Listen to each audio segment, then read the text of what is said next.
Ògo ni fún Ọlọ́run lókè ọ̀run. Àdúpẹ́ ọpẹ́ mi mà rè ó bàbá, gbà kó jẹ́ ẹbọ ọpẹ́ mi mà rè ó bàbá, mo ní gbà kó jẹ́ ẹ̀mí mímọ́ ọbọ ọpẹ́ mi mà rè ó bàbá, gbà kó jẹ́ ẹbọ ọpẹ́ mi mà rè ó bàbá. Kí ló wí? Gbà kó jẹ́ ẹbọ ọpẹ́ mi mà rè ó bàbá.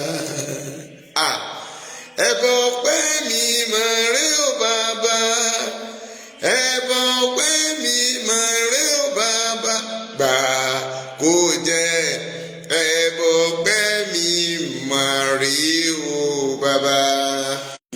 Èmi yóò yìn ọ́ o bàbá, èmi yóò yìn ọ́ o bàbá. Oore rẹ̀ pọ̀ bàbá, oore rẹ̀ pọ̀ ọmọ, oore rẹ̀ pọ̀ ẹ̀mí mímọ́ o, gbà kó jẹ́ ẹbọ ọpẹ́ mi mà rè ó bàbá. Ẹ ṣé ibi tẹ́ ti bẹ̀rẹ̀, ẹ ṣé ibi tẹ́ bá dé, àdúpẹ́ o Jésù ibi tẹ́ mú wa lọ.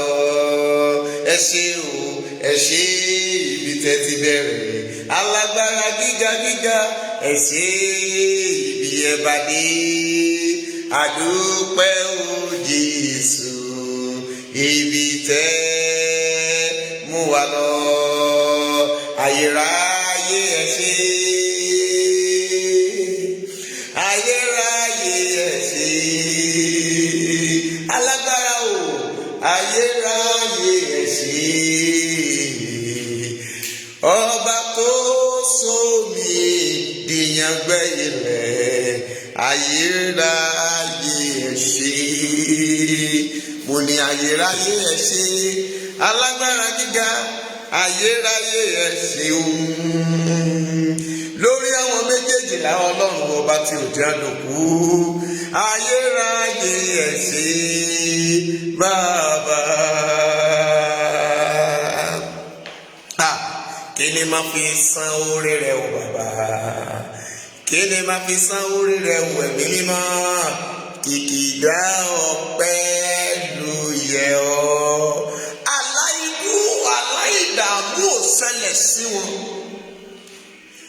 Ìjẹ́ ìwọ rántí ọ̀rọ̀ tí Lady K sọ láti.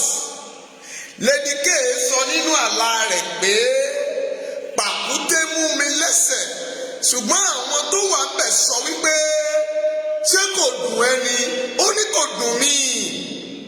Oh my God! Obìnrin yẹn yọ mi lójú, ó ń sun kíkíkorò. Ó ní pàkúté mú mi lẹ́sẹ̀ lójú àlá yẹn. Wọ́n ní lọ wo mẹ́sẹ̀jì yẹn. Ó ní pàkúté mú mi lẹ́sẹ̀.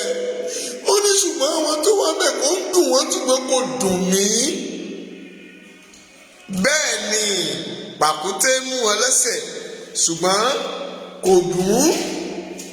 Ìdí nìyí la fi sọ wípé àwọn tí wọ́n bú wọn lọ́jọ́ kìíní àná, àwọn tí wọ́n sọ̀rọ̀, àdúpẹ́ lọ́wọ́ Ọlọ́run pé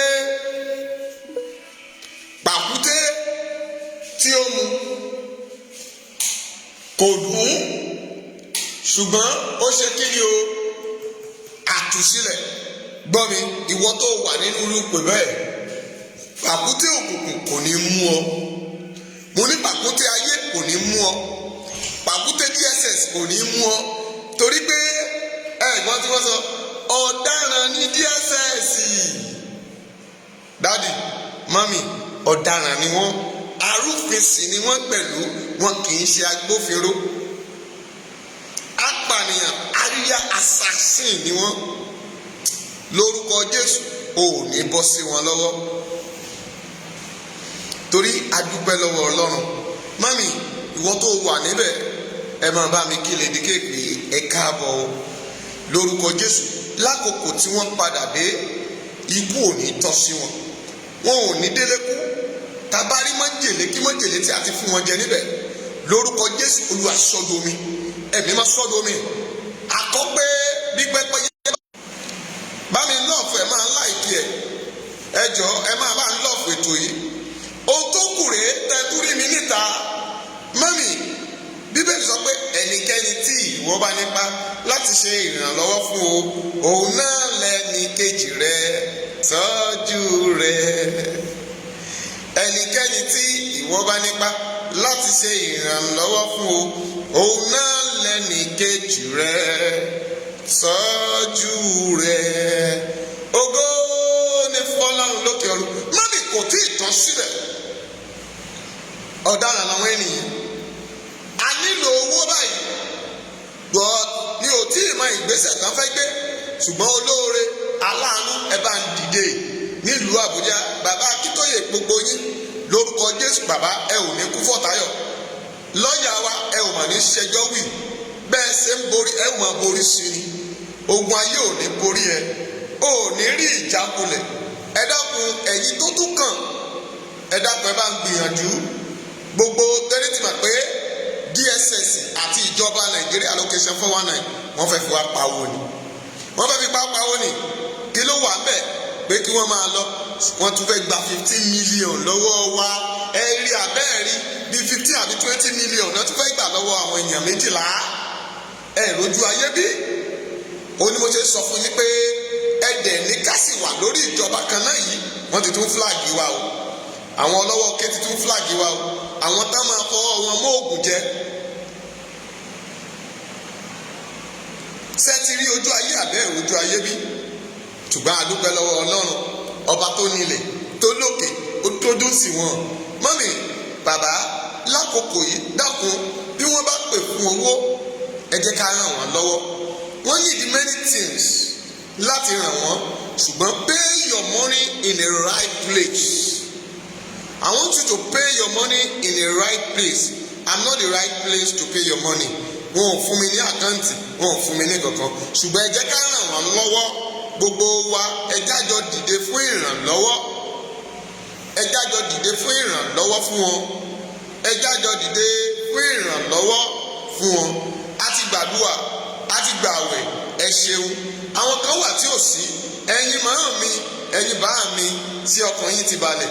Àdúpẹ́ èmi gan nísinmi nítorí pé ìpè láàárọ̀, ìpè lọ́sàn-án, ìpè lálẹ́. Mami kò sóúnjẹ, kò sí oorun, kò sí ìfọkànbalẹ̀. Àwa gan tí wọn ò tì mọ́nú gbàgà, tí wọn ò sí lọ́gbà DSS. Nígbà mìíràn gan mo tún sọ pé Olúwa kí ló dé tó ti ní jẹ́ kí DSS máa gbé mi lọ lọ́jọ́ náà, kí n bá lè ní rest of mind. Àìlèmíràn pè mí máa ní ẹ fọkànbalẹ̀. Ṣùgbọ́n mo dúpẹ́ lọ́wọ́ Ọlọ́run ìṣẹ̀dá mi torí ojú òtì mi.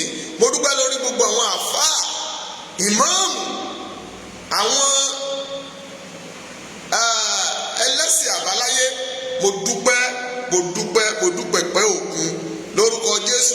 Mo dúpẹ́ lọ́wọ́ gbogbo ẹ̀yin sọ̀rọ̀sọ̀rọ̀ pátá, ẹni ọmọ ológo, dára, awíkoko, bàbá ọ̀rọ̀ pọ̀ àti bẹ́ẹ̀ bẹ́ẹ̀ lọ. Mo dúpẹ́ o lórúkọ Jésù, ẹ ò ní sọnù.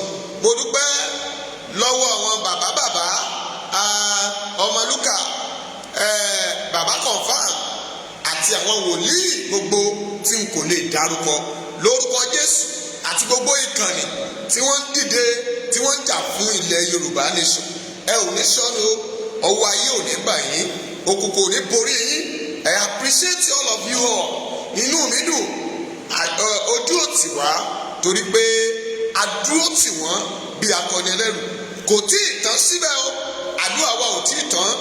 Àyàfi tí Sunday Igboho tó bá jáde kúrò ní ìlú Bẹ̀nẹ̀, ẹja tó gbá yàgà tì í, ẹja gbárùkù tì í bí ọmọdé ṣe ń gbáyé bí ẹ̀pẹ̀ tí ẹsẹ̀ rẹ̀, ẹja gbáyẹ̀pẹ̀ tì í, ẹja gbèdé orí àpáta tí omi ò lè rìn.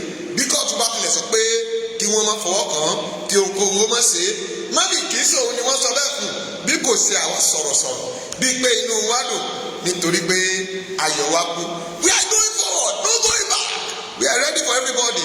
Mọ́mì ẹ̀lí bá ṣàfẹ́lẹ̀ fèlè sábàlẹ̀ òkú ẹ̀ dandan nù sí ikú. Àdúrà la máa fi jagun lọ́wọ́ yìí nítorí Ọlọ́run Elédùmarè ẹni mímọ́ Ísírẹ́lì àkọ́jí nínú àwọn òkú ó ń bẹ lórí ìtẹ́. Bíbélì sọ pé tí ìwọ bá mọ òtítọ́, òtítọ́ yóò sọ ọ́ dòmìnira. Gbọ́ mi, ìwọ tó wà ń bẹ̀ yẹn, àìmọye àwẹ̀ àtàdúrà tí mo pè ní ẹlẹ́ẹ̀kejì yìí, gbogbo ènìyàn ló bá mi gbà á. Ìwọ tó wà nínú àwẹ̀ náà, tá a bá rí ohunkóhun tó dàbí òkè ìṣòro láyé rẹ, lórúkọ Jésù ẹ̀mí máa sọ́ di pẹ̀tẹ́lẹ̀. Mo ní asọ́ di pẹ̀tẹ́lẹ̀.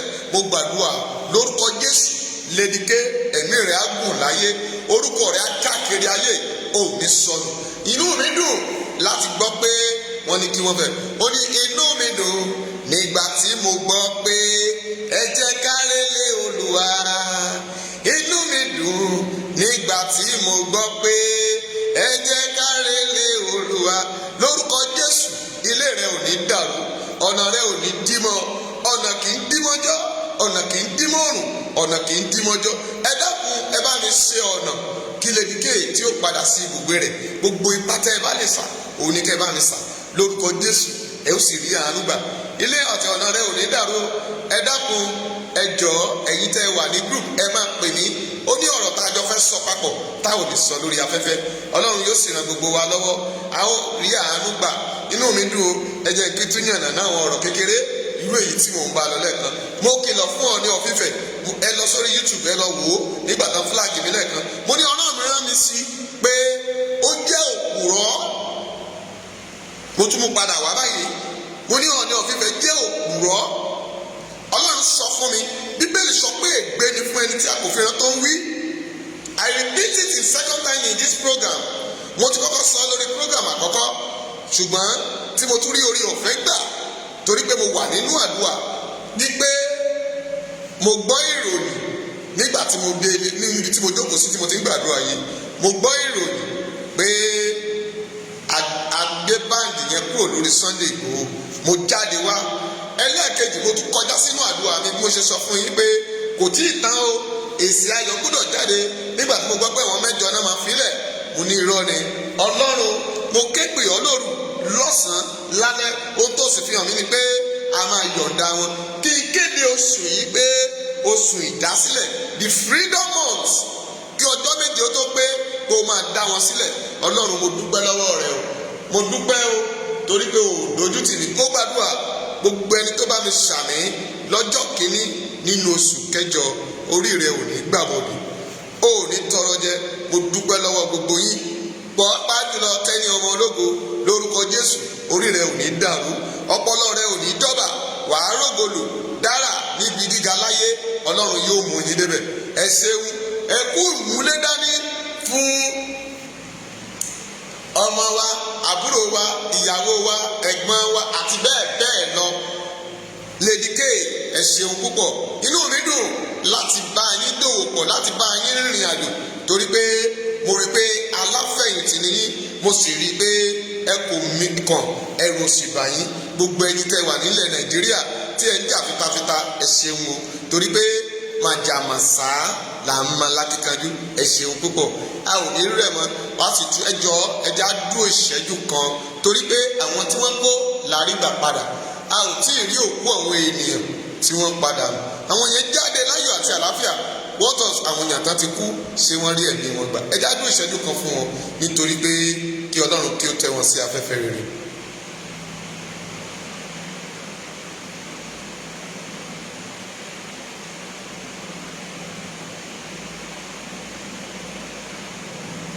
Kí Olúwa kí ó tẹ́ wọn sí afẹ́fẹ́ rere.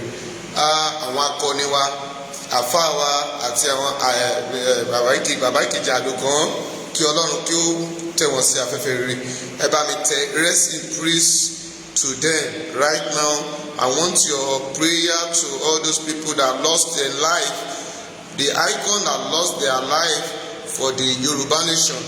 Now, please, can you assist me to write rest in peace in a 1 minute? Please, can you assist me?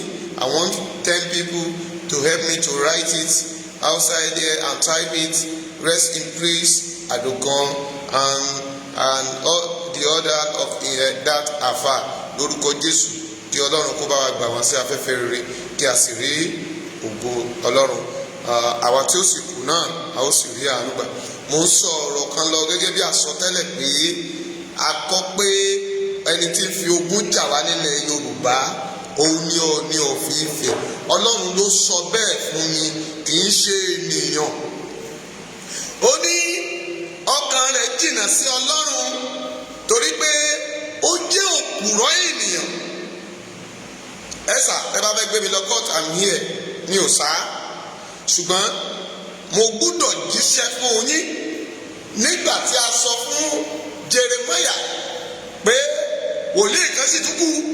Ọba yẹn sọ pé kó wá sọ nítorí pé kò ríran dáradára rí. Ṣùgbọ́n nígbà tó débẹ̀ ó ní gbogbo tí àwọn wòlíì náà ti sọ òun ló ń fara mọ́. Ṣùgbọ́n ọba ní kó sọ ti ẹnu ẹ̀, ó sì sọ ó ní ìwọ kì yóò dé nínú ogun náà, a sì mú aṣọ sínú túbú. Ṣùgbọ́n ǹjẹ́ ó débí? Kò dé. Kábíyèsí kádé pẹ́ lórí kí bàbá pẹ́ lọ́sẹ̀, kí ìrùkẹ̀rẹ̀ ó dẹ kíni.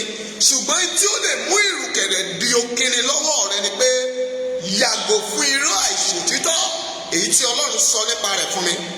Aláyélúwà aládé gbogbo, Ọlọ́run Elédùmarè eléjùwà, èyí tí gbogbo ní pè ní pé Ọlọ́run Olódùmarè. Ẹni tó dẹ̀ dúró lé lórí pé Ọlọ́run ni wọ́n ń pè ní Olódùmarè. Wọ́n ní kó o bá ojú Ọlọ́run pàdé ní ọjọ́ méje. Mo ṣẹ́nu pó ní orí YouTube yẹn, but I will like you and give you the last message. Mo fẹ́ jẹ́ kí gbogbo wòlíì ìránṣẹ́ Ọlọ́run gbogbo ẹ lọ béèrè ní tí mo sọ yìí. Tí èmi ọmọ ọba Bíọ́dún ọmọ fún mi tí mo bá parọ́, wọ́n ní kó o lọ sínú yàrá tó máa ń wọ̀ yẹn fún ọjọ́ méje láì fi ojú kan obìnrin rárá. Gbọ́ dáadáa, láì fi ojú kan obìnrin.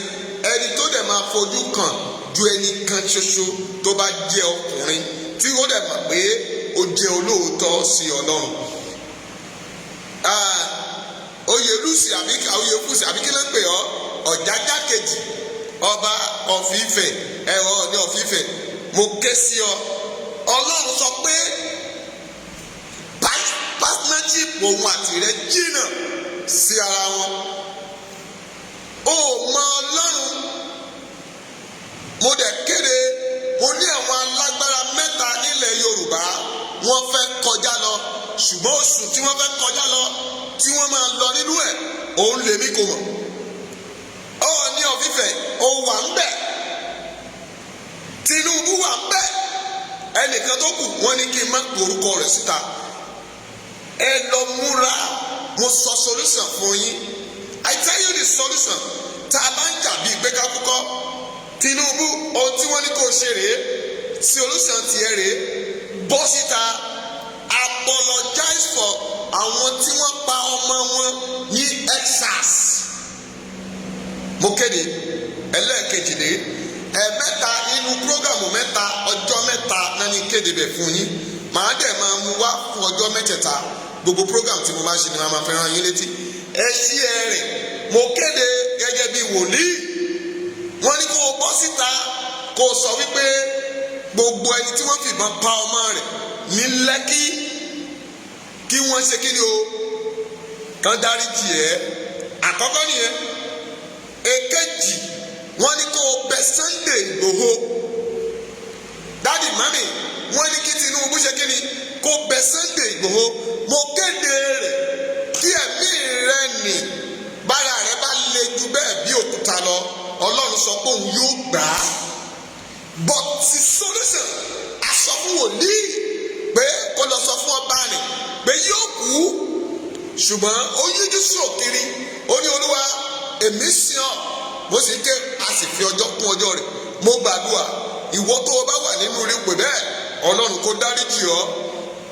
Mo kéde sí ilẹ̀ Nàìjíríà, mo kéde sí ilẹ̀ Yorùbá nìsọ̀. Àwọn alágbára mẹ́ta ní ilẹ̀ Yorùbá àfihàn mi ní aago kan kọjá ìṣẹ́jú márùn-ún lóru àná sí àyè tí a lè pè ní 5 minutes after 1 a.m. ní òru Tuesday stroke Wednesday yìí. Mo sì kéde rẹ̀, àbí kí ni ọjọ́ ìní, mo pariwo sí ni o. akéde ẹ̀ lénìí mo sọ sínú ayé rẹ. Gbọ́ mi gbogbo olùgbọ́ tó ń gbọ́ mi, ẹ sọ fún Ọọ̀ni of Ifẹ̀, ó ń fi ogun orí. Ọlọ́run sọ pé nípa ìyà tirẹ̀ àti ohun tó ń dáwọ́lé lè a fi ń fi àwọn ọmọ ilẹ̀ Yorùbá ṣòfò. Òun ni a fi ń fi àwọn ọmọ ilẹ̀ Yorùbá ṣòfò. Mo pariwo, mo sì kéde rẹ̀. Bíbélì sọ pé ègbé ni fún ẹni tí a kò fi rán tó sì ń wí, ègbé sì ni fún ẹni tí a sì fi rán tí kò sì tún jẹ. Èmi jíṣẹ́ fún ọ, Ọọ̀ni of Ifẹ̀, lọ bá Ọlọ́run pàdé fún ọjọ́ méje láì fojú kan àlejò, láì bá ẹnikẹ́ni sọ̀rọ̀, wọnú ilé rẹ lọ láì jáde síta, láì lọ ìpàdé, láì rí olóyè, láì fojú kan obìnrin. Pàápàá jùlọ fún ọjọ́ méje náà o kò gbọdọ̀ fi ojú rí obìnrin. Wọ́n ní kó lọ bá Ọlọ́run pàdé kó o sì padà kúrò nínú ìrìn àjò irọ́ pípa rẹ. Ìtò bá fẹ́ ṣe ni kó sọ. Wọ́n ní ọba ni ọ́, ó sì bá lórí ohun gbogbo. Ìtò bá lóò fẹ́ sọ sí gbangba pé ò fẹ́. Ìtò bá sì fẹ́ ṣe, wọ́n ní kó sọ. Kò sí tí Ọlọ́run sọ pé òun fẹ́ràn rẹ lórí nìyẹn. Ṣùgbọ́n ìtí o sì fi rí orí ọ̀fẹ́ gbà ní pé wọ́n ní òun sanwó sukùl àwọn ọmọ aláìṣẹ̀, àwọn aláìní, òun ràn wọ́n lọ́wọ́ ní ìwọ̀n ìbá. Òun ni Ọlọ́run sì fi gbé mú orí àánú yẹn tó fi sí ẹ lójú. Tí ò bá jẹ́ bẹ́ẹ̀, ìparun ò bá yá wá sí orí rẹ kíákíá. Wàá dẹ̀ gbéṣẹ̀ láì rò tẹ́lẹ̀. Àwọn ènìyàn á sunkún ni, wọ́n á dẹ̀ bójú kú o bẹ́ẹ̀. Ṣùgbọ́n kí ikú yẹn kó má bàa bọ́ sí ẹ lórí. Mo kéde láìpẹ́ láì jìnnà a ó béèrè ẹ̀san náà. Ṣùgbọ́n tó o bá gbọ́ tó sì jẹ́ ọlọ́gbọ́n ọba, mo kéde rẹ̀ sí gbogbo ayé. Lọ kó o wọlé lọ fún ọjọ́ méje láti ọjọ́ 14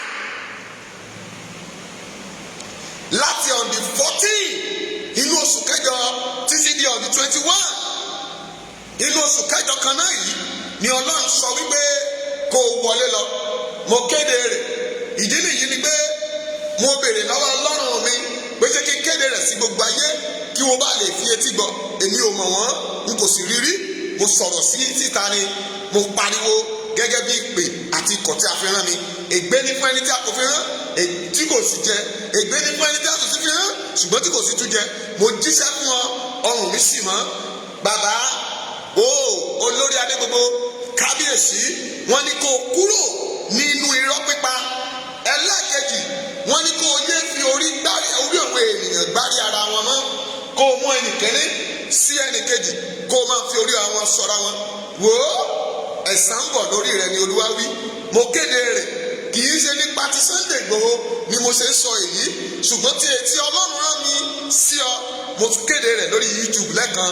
Mo tún wá padà wá torí mi rí orí ọ̀fẹ́ láti sọ rẹ̀. Tí a bá ń jà àbí tí a bá ń bá yín wíkọ́, ṣùgbọ́n tí Ọlọ́run tèmi bá ná mi níṣẹ́, màá jíṣẹ́. Mo jíṣẹ́ fún Tinubu náà, Bọ́lá Ahmed Tinubu, tí gbogbo èèyàn bá ń gbàdúrà pé kó kú. Mo sọ lóòótọ́ pé yóò kú ikú àti ẹ̀ṣẹ̀ rẹ̀, ṣùgbọ́n Ọlọ́run sọ fún mi pé ohun kan méjì ni ó lè ṣe tí ó lè fi escape ẹ̀. Òun ni pé tí òun Ọlọ́run sì lè dáríjì í. Mi ò mọ tí ó fi ń mu Ọlọ́run, mi ò mọ irú agbára tó fi sọ fún Ọlọ́run. Mo ti sọ fún yín, ní tí Ọlọ́run bá rán mi ni èmi yóò ṣe. Ṣùgbọ́n mo sọ fún àkókò yìí, fún tọmọdé àti àgbà, ẹni tó bá mọ Bọ́lá Ahmed Tinubu, ẹni kó lọ kéde rẹ̀ láti on the 14 orí ọ̀fẹ́ yẹn gbé títí di 21 days. Ṣùgbọ́n tó bá kọ̀ tí ò kéde yẹn, ẹ máa retí tí ó ṣẹlẹ̀. Èmi wí tèmi, ọrùn mi sì mọ́. Ó gbàdúrà gbogbo ẹni tó ń gbọ́ mi, ẹ ò ní rí kúhe. Wàhálà àti ìdààmú kì yóò dé bá yín, ẹ ò ní sọmọ nù. Ayé ò ní mú yín o.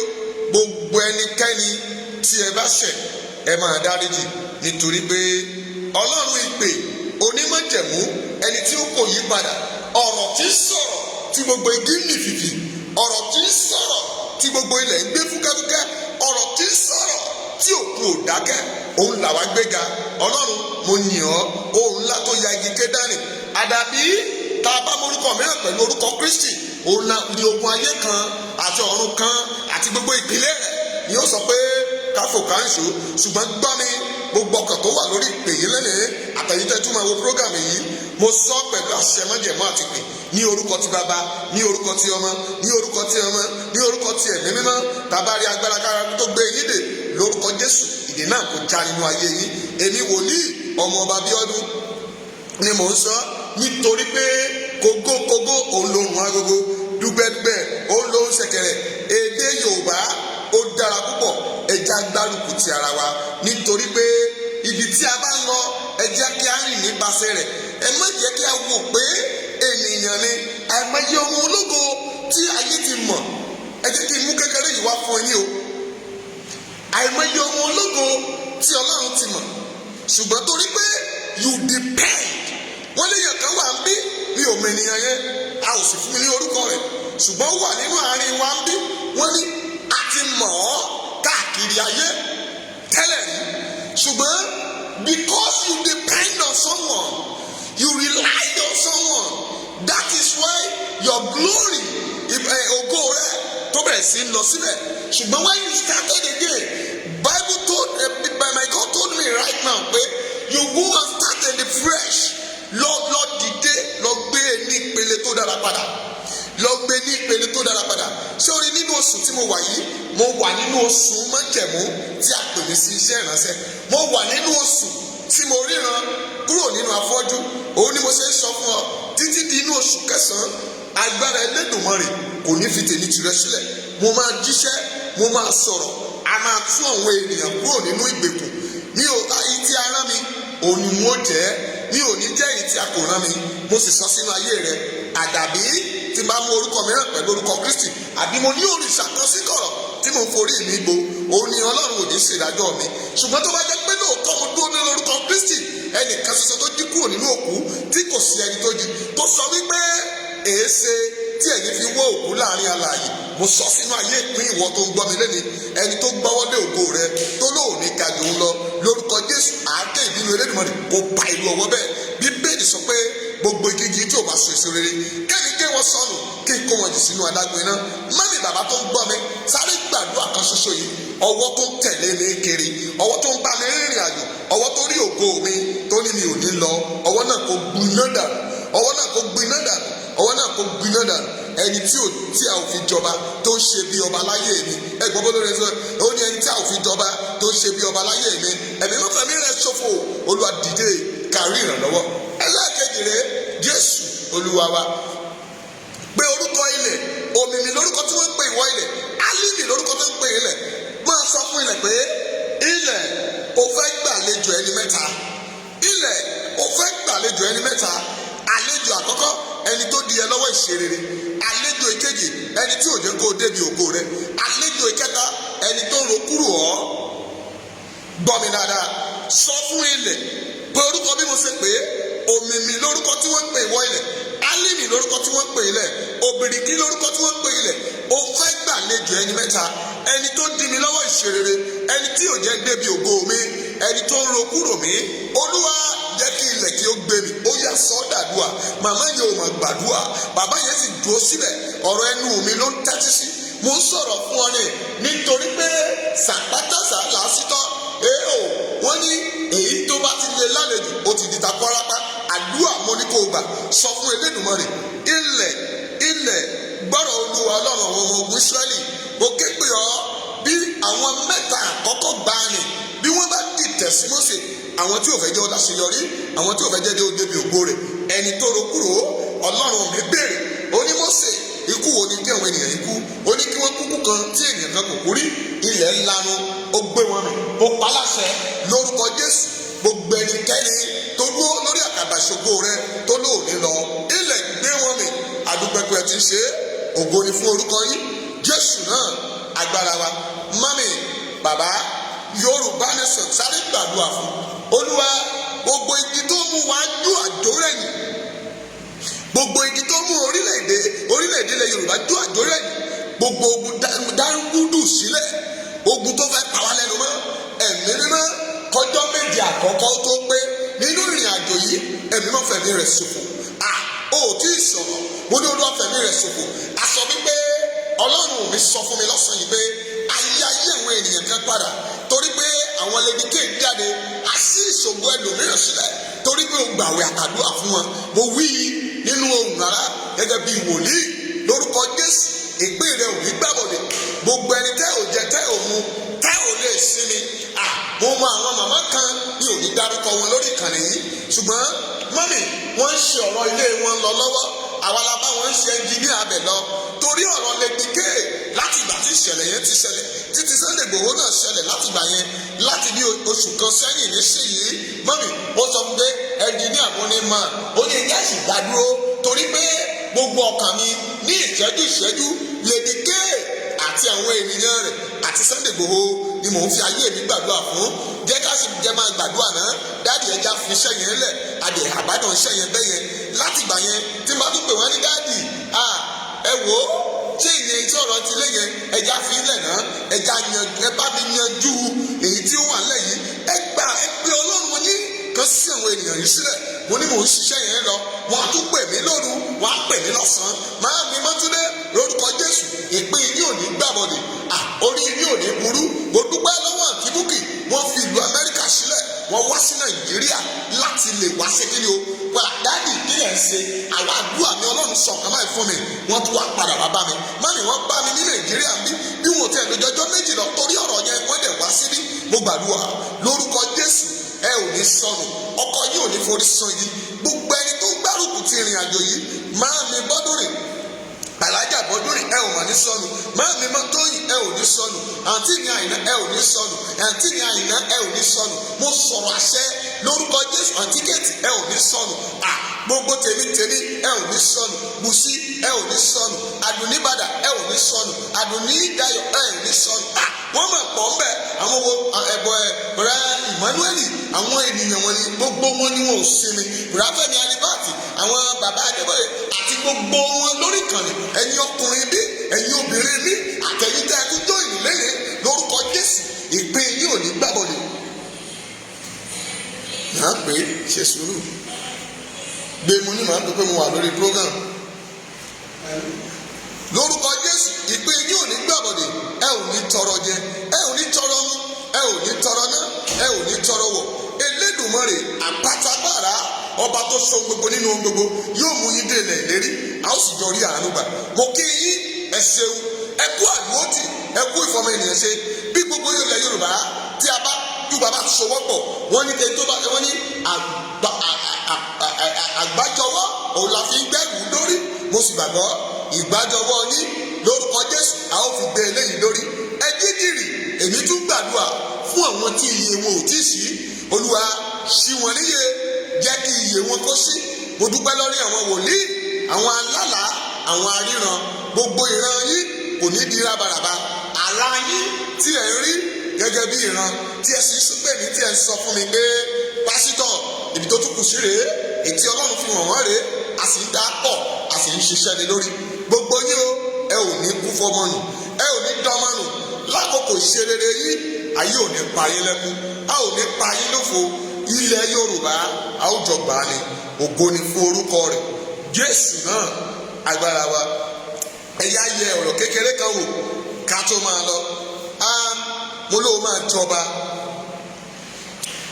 mo ní ọba ló máa jẹ ọkùnrin tó ń gbọ́ mi mo lóò máa di ọba màmá tó ń gbọ́ mi mo lóò máa di ọba gbogbo ènìyàn ẹ jẹ́ ká tẹ́tí sí ọ̀rọ̀ yìí mo fi ọ̀rọ̀ yẹn parí ọ̀rọ̀ lẹ́ẹ̀kan lórí program lórí YouTube nígbà tá à ń jà ṣe lórí Facebook tán mo ní ìwọ obìnrin a fi ẹjọ́ orílẹ̀-èdè àwọn obìnrin sùn mí a sì fi ti ọkùnrin náà sùn mí torí pé inú mi a máa bàjẹ́ omijé a máa kú sí mi lójú ṣùgbọ́n jẹ́ kí n sọ bí ìmọ̀ràn kékeré it's a full program láti lè jẹ́ kí gbogbo ènìyàn tẹ́tí gbọ́ ṣùgbọ́n mo mọ̀ pé gbogbo ènìyàn ló máa fẹ́ gbọ́ pé welcome back Lady K to our midst wọ́n á fẹ́ gbọ́ program yìí ni mo ṣe tún fi opportunity yẹn láti sọ ọ̀rọ̀ yìí fún ìparí ìgbésẹ̀ wákàtí tí mo wà yìí àwa náà máa bọ́lẹ̀ nínú break àwẹ̀ yẹn lénìí nínú àwẹ̀ wa àwa náà máa lọ jẹun aago 3 ti kọjá àti dúpẹ́ lọ́wọ́ Ọlọ́run ẹ ṣé wo ẹ̀yin tẹ́ ti ń fún mi ní owó àánú mo ti rí ìtọrẹ àánú fún oṣù kẹjọ lórúkọ Jésù ọwọ́ yín ò ní gbẹ ẹ̀yin tẹ́ ń tọ́ tún pé àkáàdì ìtọrẹ àánú rèé ẹ ṣeun púpọ̀ ẹ ṣeun o ẹ ṣeun gbogbo ẹ̀yin tẹ́ ń pè mí sí program tí mi lè wá ẹ dákun ẹ má bínú mọ́tò wa tí wọ́n gbé fún wa ká máa fi rìn ìgbà tá a lọ Kòtónú ẹ́ńjìn rẹ̀ ti dáméjì ààrẹ tí parí ẹ̀ nǹkan tó fà á nìyẹn. adẹ̀ tí ẹ̀ ń wò pé kọ́lọ́run ṣèmí lórúkọ Jésù, tá bá bá àwọn ènìyàn tún mọ́tò yẹn a máa gbé fún wọn padà, ṣùgbọ́n Ọlọ́run á ṣèmí, Ọlọ́run á ṣe tiwa. a ò tọrọ kankan lọ́wọ́ ẹni pọ̀ tó mo gbàgbọ́ nínú Kristi, Ọlọ́run yóò ṣe tiwa. nǹkan tí mo fẹ́ gba ẹ̀yin obìnrin nímọ̀ràn àti ẹ̀yin ọkùnrin, ẹ̀yin obìnrin tí ẹ̀ ń kọ ẹ̀yin ọkùnrin sí àwọn ìyá wọn, ẹ̀yin tí ẹ̀ mú ìyá àwọn ọkọ yín tí ẹ̀ sọ di ọ̀tá ara yín, wọ́n tó fẹ́ ọmọ wọn ṣùgbọ́n tó wọlé tó wá di ẹni tí kì í jùbọ̀ ejú eégún, bóyá àjẹ́ nìyá rẹ̀ kó tó fún ọ ní ọkọ, ó dẹ̀ gbàdúrà kí Olúwa kó dá ọ láre, kó mú ojú rere ẹni náà sí ẹ lójú. Let me tell you, ìwọ náà máa di ìyá ọkọ lọ́jọ́ kan. tó o bá ti ro ikú ro ìyá ọkọ rẹ, mà pé ẹ̀gbọ́n ló mú lélẹ̀ yóò tún padà bọ̀ wá bá ọ. àbọ̀ àbọ̀ wá padà bó ní kà. ó gbàgbé pé ewúrẹ́ bá bójú wẹ̀yìn àfi pèpè lè pè. ìwọ àti ìyá ọkọ rẹ ẹ wá di orogún. ìwọ àti ìyá ọkọ rẹ ẹ di orogún, ẹ ò lè bára yín sọ̀rọ̀. kí ló dé màmá? kí ló dé mami? kí ló dé tẹ́ ẹ wá sọ ìyàwó ọmọ yín, tẹ́ ẹ sọ di ìkà, tẹ́ ẹ wá gbógun tì í bí ẹni tí ó tó ṣe wípé kò ní ṣe rere. ẹ wo Ruth àti Naomi. bí Naomi bá jẹ́ ẹni ibi, bó bá jẹ́ ẹni ìkà, àwọn méjì ni wọ́n tẹ̀lé Naomi tí ò lọ́mọ mọ́. ìkíní ó sọ fún pé ẹ padà sí ìlú yín kí ẹ lọ máa bọ òrìṣà bàbá yín. èmi ò lè ti darúgbó tán, n kò sì ní ọkọ mi lè mọkùnrin mọ́, tóbi pé wọ́n bí ọmọkùnrin tí ẹ̀yin ò fẹ́. ṣùgbọ́n síbẹ̀síbẹ̀ wọ́n kọ̀. gbà tó yá, ìkan padà, ìkejì tí jẹ́ Ruth kò padà, ó tẹ̀lé Naomi, ṣùgbọ́n ayé rẹ̀ dára. nípasẹ̀ Ruth òun ni a ṣe bí olùgbàlà, nínú ìran rẹ̀ ló gbé jáde. mo gbàdúrà ohun rere yóò ti ilé yín jáde, ẹ ò ní sọnù. fún ẹ̀kúnrẹ́rẹ́ program yẹn ó ń bọ̀ láìpẹ́, gbogbo yín lẹ máa gbọ́. ẹbọdẹ àsìmùtì rẹ̀ lò. ẹ̀yin dáàdì náà, ǹjẹ́ wádìí gbogbo dájúdájú kò jẹ́ òtítọ́ mú? kí ló dé tí gbogbo àna yín wá di àjẹ́ lójú yín, tí ẹ ò fẹ́ rí ìyá ìyàwó yín? tí ẹ bá rí ìyá ìyàwó bíi pé kẹ́ sokùn mọ́ lọ́rùn, kẹ́ pa. lóòótọ́ àwọn ìyá ìyàwó kan jẹ́ èmèrè, wọ́n jẹ́ olè, olójú kòkòrò, èyí tí tọ́ọ̀nì ayé ènìyàn sí ibi. àìmọye àwọn ìyá ìyàwó tí wọ́n ti ba ayé, tí wọ́n kì í fẹ́ rí ìyá ọkọ ọmọ wọn. ọ̀rọ̀ wà ń bẹ̀ tó kì í sílẹ̀ bí ẹsẹ̀ ràgó. ẹ bá mi pàdé fún àkọ́tún ètò yìí láìpẹ́ láì jìnnà. màá mú ní sísẹ̀nsẹ̀lé. aṣọ ti ìyá ọkọ, aṣọ ti ìyá ìyàwó, aṣọ ti ọkọ ìyàwó, bẹ́ẹ̀ la máa sọ ti ìyàwó fúnra rẹ̀. ìpele mẹ́rin ni ó tọ́ sí, gbogbo rẹ̀ lẹ́sìn máa gbádùn. ẹ̀yin ọkùnrin, ẹ̀yin náà ní program tí èsì Ọlọ́run fi fún mi nínú oṣù yìí náà ni èyí ọkùnrin tí kò take responsibility ilé rẹ̀ àti ojúṣe yín. à ń bọ̀ ń bẹ̀, Ọlọ́run rán mi sí yín. ẹ̀yin ọkùnrin tí ẹ̀ ń jayé alábàtà, tí ẹ̀ ń fi ayé yin àwọn ìyàwó yín lára, tí ẹ̀ ń gbèrò ikú sí wọn bí ìyàwó ṣe ń fi orí àti apá ṣe, kí àṣírí rẹ̀ má bàa tú fún àwọn òbí rẹ̀ pé òun ṣìyàn, ó ń dí gbogbo àyè, ṣùgbọ́n kàkà kó o yìn ikú ló ti ń gbèrò sí ìyàwó rẹ̀. ìwọ náà ń bọ̀ ń bẹ̀, ìrì ń bọ̀ fún oníṣẹ́ o, a sàn án fún olúkúlùkù gẹ́gẹ́ bí iṣẹ́ rẹ̀ fún tèrí. ẹ jẹ́ àjọ máa dunnú. mami, we need to celebrate. ẹ dákun, èyí tí ọ̀rọ̀ kàn, let's go and bail them. ẹ má jẹ́ nítorí pé ènìyàn ibi ni wọ́n, don't let them take them back to the custody.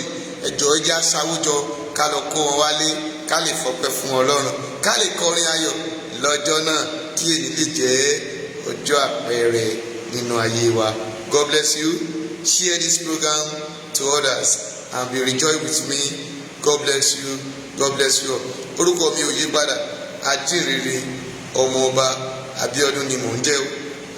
Grace Chapel, ẹ like page wa, ẹ bá mi subscribe sórí YouTube mi, ọmọọba Abíọ́dún Grace, ẹ ra àánú gbà o, ọmọọba Abíọ́dún Grace, ẹ lọ síbẹ̀, ẹ subscribe síbẹ̀, ẹ share.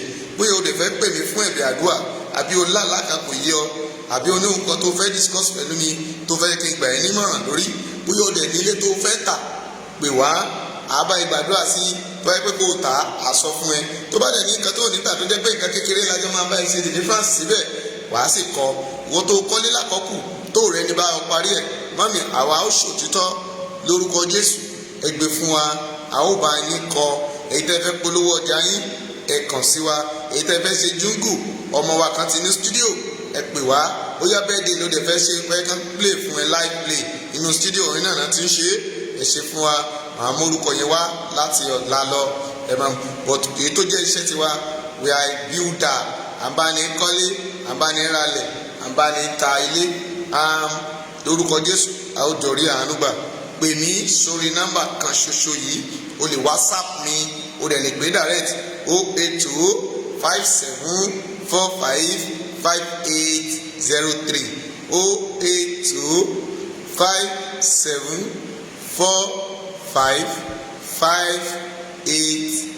08257455803. Ọlọ́run yóò kọ́lé ayọ̀ fún yín. Ilẹ̀ Yorùbá a ó jọ gbà á. Ilẹ̀ Yorùbá now Yorùbá nation now. It is well with you. Grace Chapel, full of joy. Bye.